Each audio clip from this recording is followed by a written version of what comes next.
জয় শ্রীকৃষ্ণ, হর হর মহাদেব। বন্ধুরা, আজকের ভিডিওতে আমরা জানব যে সরস্বতী পুজোর আগে কুল কেন খেতে নেই, আর এই কুল খাওয়া নিয়ে পুরাণে কি বলা হয়েছে চলুন আমরা জানব।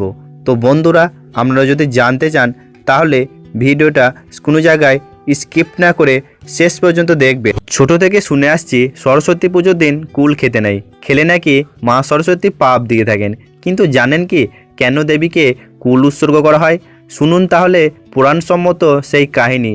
এর কারণ স্পষ্টভাবে উল্লেখিত আছে ব্যাস পুরাণে, যেখানে বলা আছে যে বেদব্যাস মুনি দীর্ঘকাল যাবৎ সরস্বতীর তপস্যা করেছিলেন।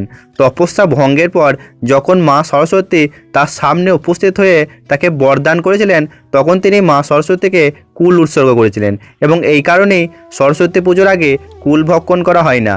এই নিয়ম অনুসারে সরস্বতী পুজোর দিন সরস্বতীর চরণে নিবেদন করার পরে কুল খাওয়ার নিয়ম প্রচলিত হয়। মা সরস্বতী যেদিন ব্যাসদেবকে তপস্যার জন্য আশীর্বাদ করতে ছুটেছিলেন, শাস্ত্রে বলা হয় সেই দিনটা ছিল তার সঙ্গে ভগবান বিষ্ণুর বিবাহের তিথি।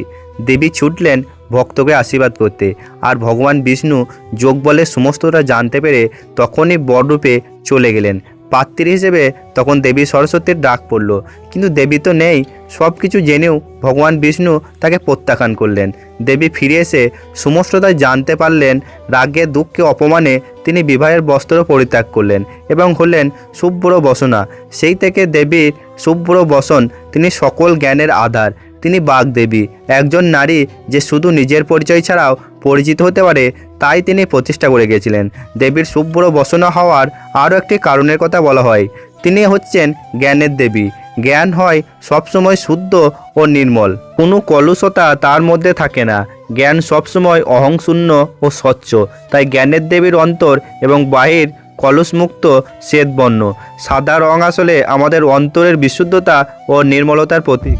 বন্ধুরা, যদি ভিডিওটি ভালো লেগে থাকে তাহলে লাইক ও কমেন্ট করে জানাবেন।